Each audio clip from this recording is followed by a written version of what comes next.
Hi friends, అందరూ ఉన్నారు? నేనైతే చాలా బాగున్నాను. సో, ఈరోజు నేను వెళ్ళబోయే ప్లేస్ వచ్చేసి వే బ్రిడ్జ్ అనమాట. సో, దీనికి ఎందుకెళ్తున్నామంటే, మేము ఇప్పుడు రెగ్యులర్‌గా ఉండే రూమ్ అనేది చేంజ్ అవుదాం అనుకుంటున్నాం. హౌస్ అనేది వన్ ప్లేట్ ఫ్లాట్ ఉంటాం మేము. సో, దాన్ని రెంట్ చాలా ఎక్కువ అవుతుందనమాట. సో, మేము ఇక్కడ నుండి వేరే దగ్గరికి వెళ్ళడానికైతే అక్కడ ఏజెన్సీస్ ఉంటాయి కొన్ని. లైక్ ఫాక్స్ స్టోన్స్ కానీ, ఇంకా డెక్స్టర్స్. సో, అలా ఏజెన్సీస్ అనేవి ఉంటాయి అనమాట. సో, అక్కడికెళ్ళి మన బడ్జెట్ ప్లస్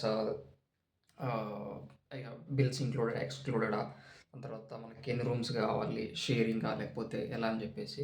సో, అక్కడికెళ్ళి మన ఫుల్ ఇన్ఫర్మేషన్, మన డీటెయిల్స్ వాళ్ళకి చెప్పినట్లయితే మనకి వాళ్ళు ఏం చేస్తారంటే, మన బడ్జెట్‌లో మనం చెప్పిన లొకేషన్‌లో వాళ్ళకి రెంటెడ్ ప్రాపర్టీస్ ఏమన్నా అయిపోయి ఉంటే మనకైతే ఇన్ఫార్మ్ చేస్తారనమాట. సో, దాన్ని బట్టి మనం ఈజీగా అయితే చేంజ్ అవ్వచ్చు.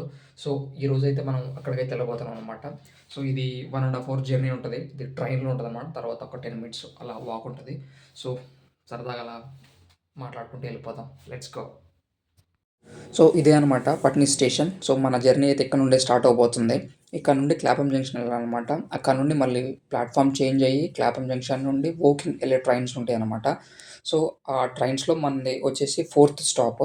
సో, అక్కడ దిగేసి మనం వే బ్రిడ్జ్‌కైతే వెళ్ళిపోవచ్చనమాట. సో, మనం ఎప్పుడైతే మనం వే బ్రిడ్జ్‌కైతే వెళ్ళామో, సో, అక్కడ ఫస్ట్ ఏం చేయాలంటే మనం నియర్ బై లొకేషన్‌లో ఉన్న ఏజెన్సీస్ అయితే ఏమున్నాయి బై యూజింగ్ చాట్‌జీపీటీ గానీ, గూగుల్ మ్యాప్స్ యూజ్ చేసి గానీ మన దగ్గరలో ఏదైతే ఉన్నదో, సో, ఆ వే బ్రిడ్జ్ దగ్గరలో, ఆ లొకేషన్ దగ్గరలో ఏదైతే ఉందో మనం అక్కడికెళ్ళేసి వాళ్ళనైతే అడగొచ్చనమాట.